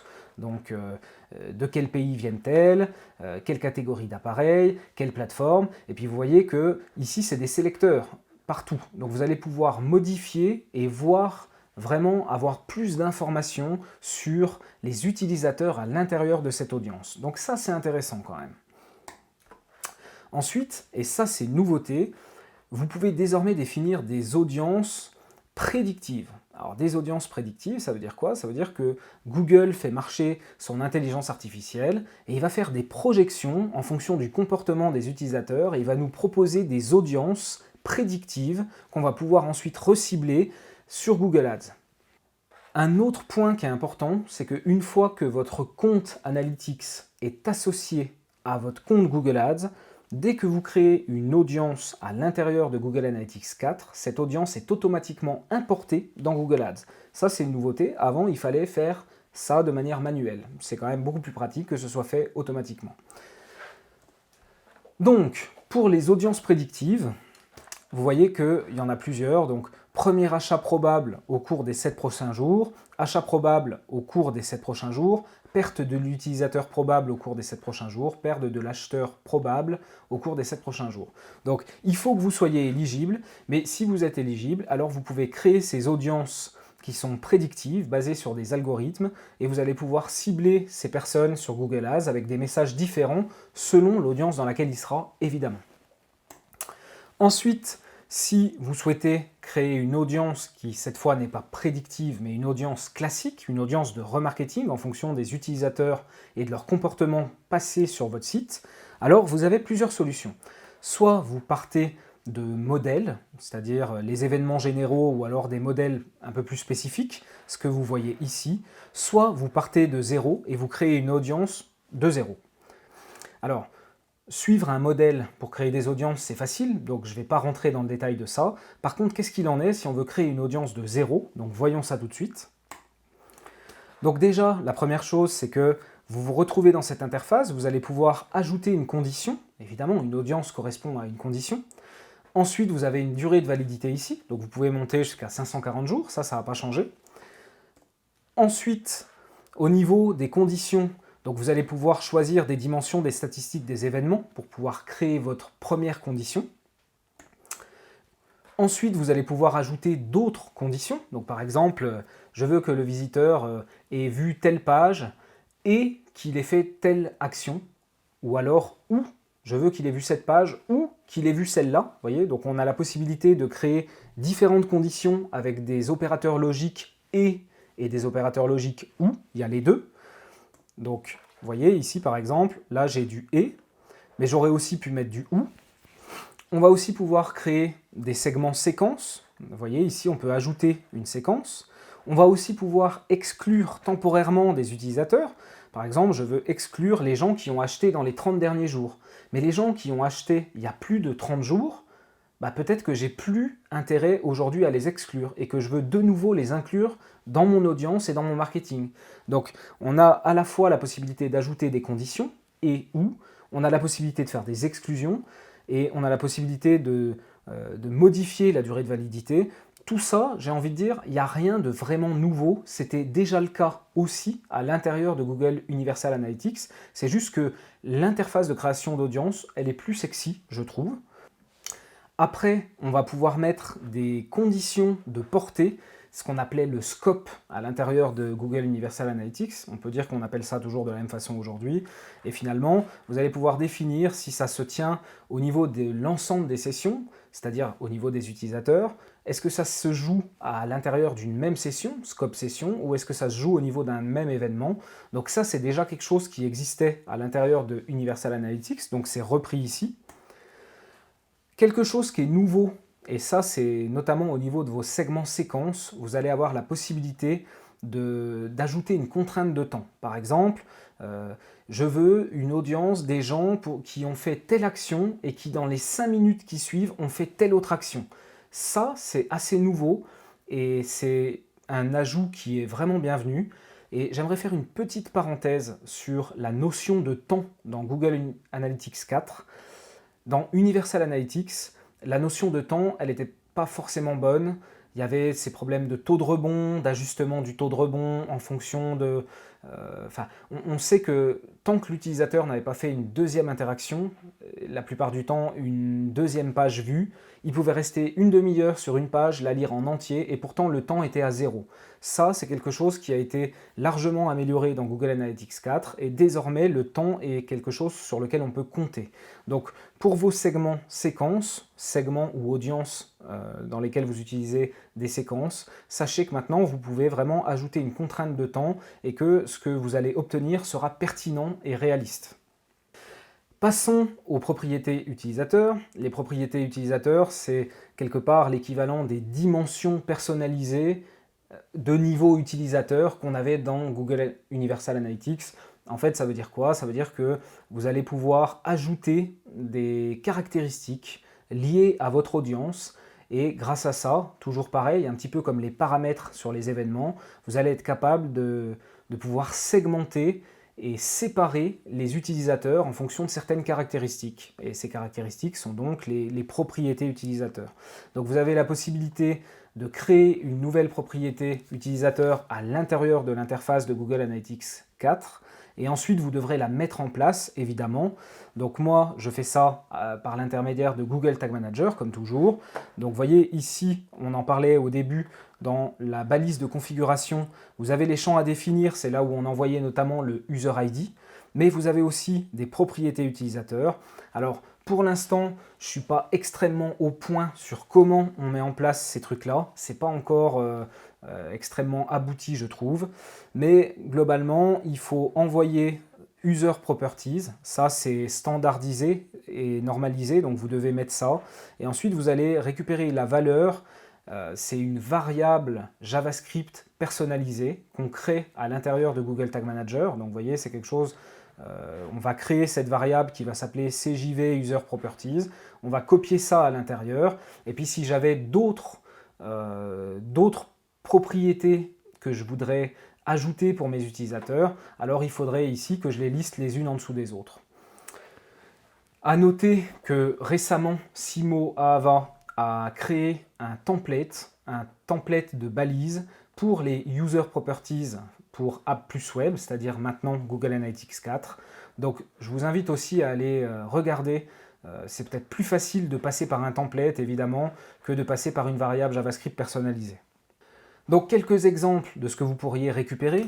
En B2B, un truc qui marche vraiment bien, ça va être de récupérer les informations que donnent les utilisateurs dans les formulaires. Alors attention, évidemment, vous n'allez pas récupérer leur nom, leur prénom, leur email, tout ça c'est interdit, c'est des données personnelles. Mais par contre, le secteur d'activité, le nombre de salariés, la tranche de budget, par exemple, admettons que vous êtes une agence de création de site web et que vous avez un choix multiple qui va proposer, vous avez entre 5 000 et 10 000, entre 10 000 et 20 000, au-delà de 20 000. Vous pouvez aussi récupérer cette information-là et vous allez pouvoir après comparer le comportement des visiteurs en fonction du budget qu'ils avaient, par exemple. Et puis en e-commerce, un truc assez classique aussi, c'est est-ce que le visiteur a déjà un compte ou est-ce qu'il n'en a pas? Voilà, tout simplement. Donc en tout, vous allez pouvoir créer jusqu'à 25 propriétés utilisateurs. On arrive sur le dernier rapport, ce qu'ils appellent la debug view. Donc là, c'est quelque chose qui nous permet de vérifier l'implémentation. On avait vu ça tout à l'heure, c'est assez similaire, si vous vous rappelez bien. Dans le rapport temps réel, on avait un bouton pour aller faire un focus sur un utilisateur bien spécifique. Et ce rapport de debug view, globalement, c'est à peu près la même chose. Vous avez une timeline pour un utilisateur, avec ici les principaux événements. Une des différences, c'est que tout à l'heure, vous pouviez changer d'un utilisateur à un autre, et il vous donnait le navigateur. Là, vous avez l'appareil de débugage. En gros, vous allez être capable de passer d'un utilisateur à un autre en fonction de sa configuration, et ainsi, vous allez pouvoir valider que sur tel appareil ou tel appareil, ça fonctionne bien. Vous voyez ? Après, encore une fois, je trouve ça assez limité en termes d'utilisation. En tout cas, pour ma part, j'ai d'autres moyens que je préfère pour faire du débugage, notamment la prévisualisation avec Google Tag Manager, ou alors aller vérifier à l'intérieur de la console JavaScript du navigateur. Après, chacun utilisera ce avec quoi il est le plus à l'aise, et je dirais que ça va déjà pouvoir en aider pas mal d'entre vous qui sont peut-être un petit peu moins techniques que ce que je peux être moi, à aller fouiller dans le code, etc. Donc c'est quand même une belle avancée. Ok, donc on a fait le tour des rapports standards. On a vu qu'il y avait pas mal de choses et on a vu qu'il y avait une certaine forme de valeur, qu'on allait pouvoir jouer, ajouter des dimensions secondaires, etc. C'est pas mal. Maintenant, là où la vraie force réside, la vraie puissance de ce Google Analytics 4, elle se trouve dans la partie analyse. Alors allons-y. Analyse, c'est la possibilité de créer vos propres rapports, vos propres visualisations à l'intérieur de Google Analytics 4 et vous avez pour ça différents types de rapports qui vont être mis à disposition. Avant, ça n'existait que dans Google Analytics 360. Aujourd'hui, c'est une option qui est mise à disposition gratuitement pour tous les utilisateurs de Google Analytics 4. Je dois dire que je suis assez excité parce que dans le fond, même si Google Analytics 4 n'était que ça, je serais extrêmement content et je trouverais ça mieux que ce qu'on a dans l'ancien Google Analytics. Ça, c'est extrêmement puissant. Voyons tout de suite pourquoi. Donc, au niveau du centre d'analyse, vous allez pouvoir créer des documents vides, où vous allez pouvoir créer dès le départ des rapports bien spécifiques, analyse du chemin, entonnoir, exploration. Ensuite, évidemment, ces rapports, vous allez pouvoir les enregistrer, les partager, donc ça devient très facile. Donc je vous donne quelques exemples de rapports qu'on peut faire. Donc là on est dans une exploration, donc vous voyez finalement on va être capable de tout gérer nous-mêmes, quelle ligne, quelle colonne, quelle valeur, quel segment, comparaison de segments, quel type de visualisation, quelle plage de données. Donc ici on a une liberté totale de créer nous-mêmes nos propres rapports de données.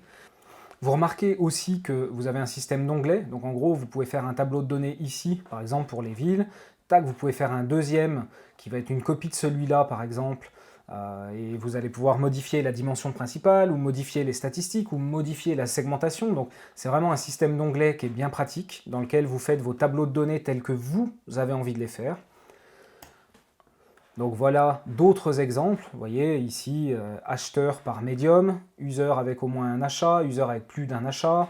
Donc vous voyez tout ça c'est des segmentations qui sont intéressantes et vraiment dans ces rapports d'exploration on crée des tableaux de données tels qu'on a envie de les créer, c'est nous qui maîtrisons tout de A à Z et ça c'est extrêmement puissant et ça vaut tous les rapports standards que peut fournir l'outil. En fait on peut les recréer ici et faire même beaucoup mieux. Donc c'est pour ça que j'ai presque envie de dire que les rapports standards, finalement, personnellement, je ne pense pas que je vais m'en servir beaucoup. Ensuite, les entonnoirs. Donc là, vous voyez, j'ai reproduit un petit peu l'entonnoir de e-commerce amélioré de comportement sur le site. Donc les gens qui voient une liste de produits, les gens qui voient une fiche produit, les gens qui ajoutent au panier, les gens qui démarrent le checkout, la commande validée. Donc on a ici les entonnoirs. On les crée nous-mêmes, on crée nous-mêmes nos propres entonnoirs sur mesure en fonction de ce qu'on a envie de mettre dedans. On a, vous voyez ici, 3 segments, utilisateur avec une seule session, utilisateur avec 2 sessions, utilisateur avec 3 sessions ou plus. Donc tout ça, on peut ajouter de la segmentation et avoir un dispatch des différentes étapes. Un truc qui est extrêmement cool aussi, et qui manquait vraiment dans le e-commerce amélioré de Universal Analytics, c'était la capacité de regarder les entonnoirs, mais d'un point de vue évolution. Parce que si vous voulez, ici, on va constater qu'on a un problème à telle étape. On perd trop de monde à cette étape-là, comment ça se fait? Il faut qu'on améliore. Donc on communique ça au client, on communique avec le développeur, ok, ils mettent en place une correction, une modification, on se dit que c'était ça qui posait problème. Souvent, on va interviewer les clients aussi. Pourquoi vous avez un problème à cette étape-là? Qu'est-ce qui s'est passé? Donc, on va trouver, détecter le problème. Et à partir de là, on va mettre en place une correction sur le site web. Mais comment on fait ensuite pour voir l'évolution, pour voir que la modification qu'on a faite, elle a un réel impact et que ça a changé la donne?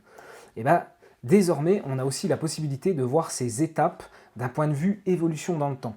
Et vous voyez, par exemple, admettons qu'on ait fait une modification importante ici, et peut-être que la courbe violette, hop, elle va remonter beaucoup plus fort. Et ça nous permet instantanément de voir et de comprendre si ce qu'on a fait, ça a de l'impact ou pas. Et ça, c'est un ajout qui est vraiment très très important. Comme je vous disais aussi, le temps est une dimension qui a beaucoup plus de pertinence dans ce nouveau Google Analytics 4. Et on a aussi la possibilité de voir le temps écoulé entre les différentes étapes d'un tunnel qu'on paramètre. Ça, je trouve ça excellent aussi. Et puis, pour finir sur ces entonnoirs, sachez que là, je vous ai montré quelque chose qui est déjà connu, entre guillemets. J'ai reproduit un entonnoir de e-commerce amélioré, mais vous allez pouvoir créer vous-même vos propres tunnels basés sur n'importe quel événement. Et comprenez-moi bien, en fait, il n'y a rien de tel qu'une vue de funnel pour savoir où est-ce qu'il faut améliorer un entonnoir. Et un entonnoir, c'est pas forcément un entonnoir e-commerce. Vous pouvez faire des entonnoirs pour ce que vous voulez. Par exemple, si vous faites de l'éducation et que vous êtes une école qui cherche à vendre des diplômes, vous pouvez créer un entonnoir qui soit lié à la première étape qui serait par exemple le téléchargement d'une brochure. La deuxième étape serait par exemple une prise de rendez-vous pour venir faire une séance d'information dans votre école. Et puis la troisième étape pourrait être l'inscription. Vous voyez? Donc en fait, c'est nos limites. Vous avez la possibilité de créer des entonnoirs pour tout ce que vous voulez. Et en fait, la seule limite, c'est le tagage que vous avez mis en place. Si vous avez mis un maximum d'événements pertinents, évidemment, rappelez-vous, on ne mesure pas des trucs pour les mesurer si on ne s'en sert pas. Mais si vous mesurez vraiment beaucoup d'interactions, beaucoup d'événements sur votre site, alors vous pouvez en créer des tunnels de toutes sortes et vous allez pouvoir améliorer vos parcours clients et l'efficacité commerciale de votre site web. C'est incroyable d'un point de vue puissance, ça c'est une révolution. Ensuite, le chevauchement de segments. Donc le chevauchement de segments va vous permettre de comparer différents segments, hein, comme son nom l'indique. Donc ici, dans l'exemple, je veux comprendre l'influence du nombre de sessions par rapport aux achats. Vous voyez, et du coup, autant sur un tableau de données, c'est pas facile à comprendre ça, autant dès qu'on a une interface visuelle un petit peu comme celle-là, c'est magique. Donc ça va simplifier énormément aussi la comparaison entre les audiences et les segments, et c'est vraiment bienvenu. L'analyse du chemin, c'est un des derniers que je vais vous montrer. Après, pour les cohortes et l'explorateur d'utilisateurs, je vous laisserai aller essayer par vous-même.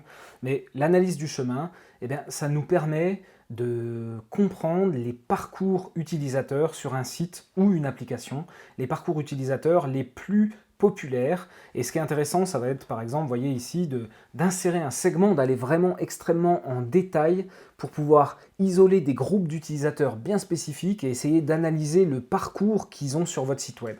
Ça, c'est extrêmement puissant aussi. Alors, un petit point par rapport à ces nouveaux rapports, ces nouvelles possibilités.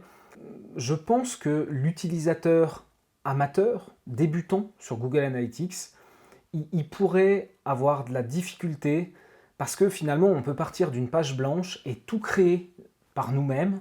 Alors c'est génial parce que ça nous donne une liberté qui est incroyable et une puissance d'analyse qui est incroyable. Et en même temps, pour le novice, c'est le syndrome de la page blanche. On arrive là-dessus, il y a tellement de possibilités que c'est pas facile finalement de savoir quel type de rapport on va vouloir créer et quelle réponse on va vouloir obtenir. Donc pour combler cette puissance, cette liberté créatrice qu'on a, mais qui peut rebuter les utilisateurs les plus novices, Google a pensé à mettre en place une galerie avec des templates.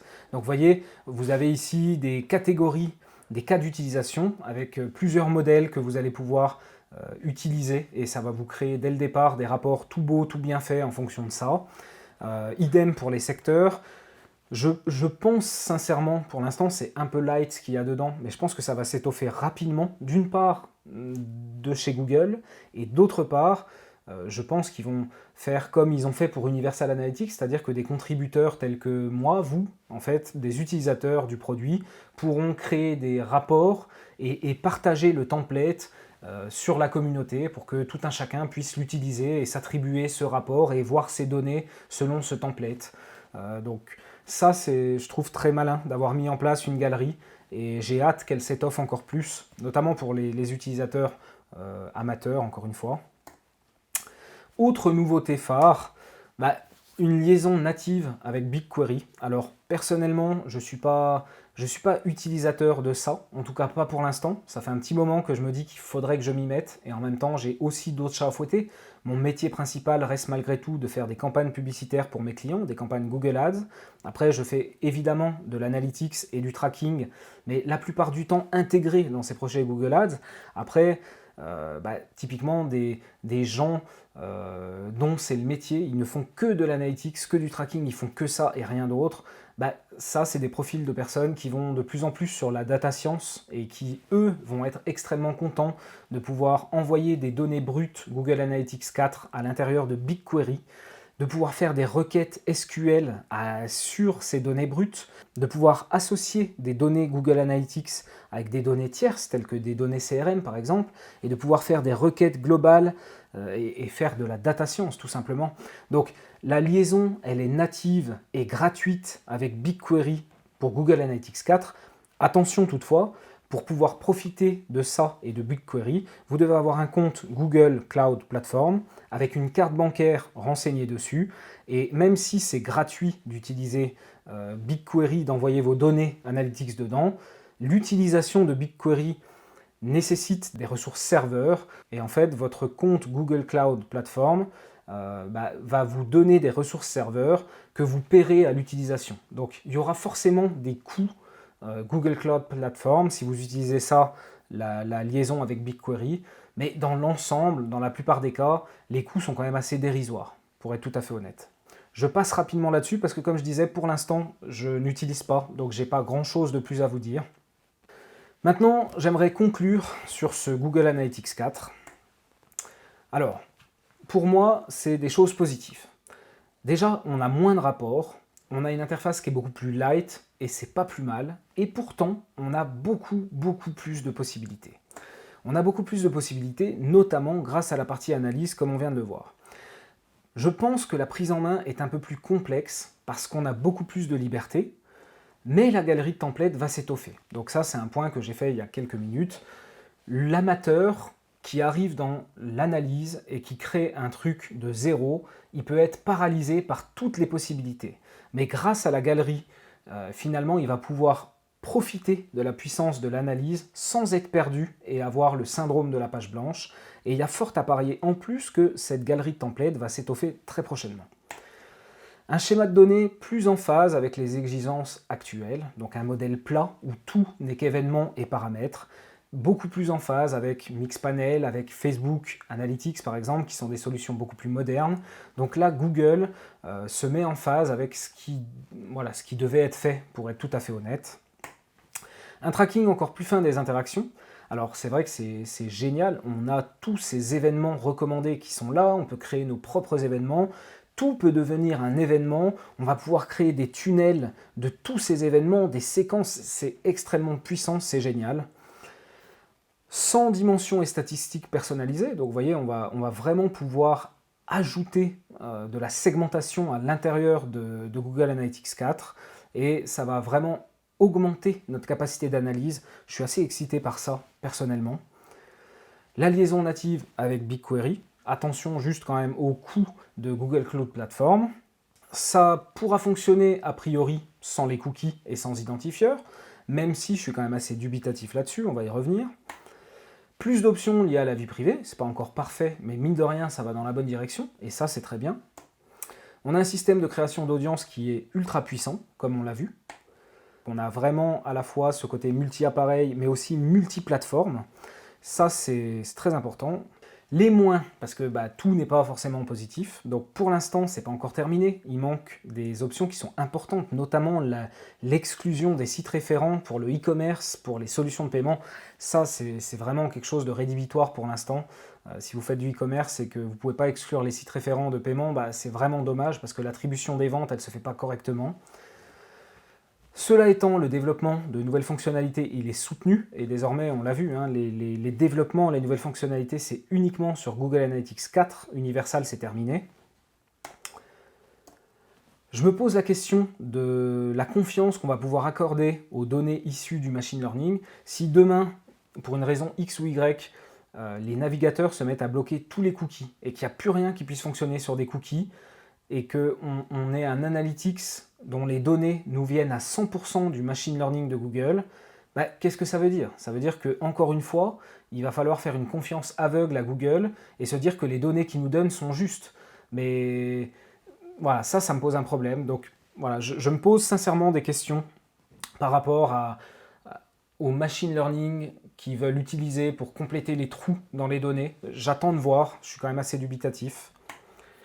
C'est pas vraiment, ce Google Analytics 4, il n'est pas vraiment compatible avec l'implémentation d'Universal Analytics, on en a parlé, la nomenclature des événements est différente, il y a plein de choses qui ne sont pas compatibles, donc ça veut dire qu'aujourd'hui, même si vous avez utilisé quelqu'un comme moi, un consultant Analytics, pour mettre en place un plan de tagage pour votre Google Analytics, même si vous avez fait ça il y a 1 an par exemple, il va falloir de nouveau repayer quelqu'un comme moi ou autre pour faire un nouveau plan de tagage, une nouvelle implémentation de Google Analytics 4. Donc ça, c'est évidemment un point négatif. Mais on ne peut pas profiter de tout ce qu'il y a de positif sans ça, malheureusement. Donc nécessite un tagage plus granulaire pour vraiment profiter de la puissance de l'outil. C'est ce que je vous disais tout à l'heure. Vraiment, plus vous avez d'événements, encore une fois, qui sont pertinents, et plus aussi vous avez des paramètres rattachés à ces événements, et plus vous avez une puissance d'analyse qui est incroyable, d'analyse et de segmentation. C'est inégalé. Pour moi, c'était impossible d'être aussi bon sur l'analyse, aussi puissant, aussi pointu, avec la version précédente d'Analytics. Donc cette version-là, elle est vraiment un cran au-dessus là-dessus. Je vous ai mis enfin une petite liste de ressources. Donc je commence par mon blog. Sachez que ce format vidéo existe aussi sur le blog et en bonus, en exclusivité, il n'y a que sur le blog où vous trouvez ça, à la fin de l'article qui reprend exactement ce que je viens de dire dans cette vidéo. En fait, c'est un contenu pour deux formats. Mais sur le blog, vous aurez aussi une interview de Julien Coquet, de Franck Scandolera et de Mehdi Oujida, qui sont 3 experts dans le domaine Analytics. Et je leur ai demandé de me donner leur avis sur ce nouveau Google Analytics 4. Donc c'est en exclu sur mon blog. N'hésitez pas à aller jeter un œil si vous êtes curieux. Le site de Julien Coquet, qui voilà, est un expert, un des experts les plus reconnus sur la partie Analytics. Il écrit en français, il écrit aussi en anglais, donc je vous ai mis aussi son blog en anglais. Il ne fait pas forcément toujours du français et de l'anglais, les deux en même temps. Parfois il écrit qu'en anglais, parfois qu'en français, donc n'hésitez pas à regarder. Ensuite, les ressources sont majoritairement en anglais, donc Krista Seiden, qui a d'ailleurs co-créé ce Google Analytics 4, Charles Farina, Simo Avaa, le compte YouTube de Google Analytics, ils sont en train de sortir pas mal de vidéos sur ce Google Analytics 4, Optimismart, qui a sorti quelques articles aussi. Voilà, la liste, elle est loin d'être exhaustive, mais déjà avec ça, vous avez des ressources qui sont fiables pour pouvoir apprendre sur ce nouveau Google Analytics. C'est tout pour cette vidéo d'aujourd'hui, c'est tout, mais c'était quand même assez dense. Si vous avez aimé cette vidéo, s'il vous plaît, mettez un petit pouce bleu. Moi, ça m'encourage et ça me montre que ce que je fais, ça vous plaît. N'hésitez pas à vous abonner aussi, parce que des vidéos comme celle-là, il y en a d'autres qui vont suivre, sur Analytics, sur Google Ads, sur le marketing en général. Donc abonnez-vous pour être sûr de rien louper. Et je vous dis à bientôt.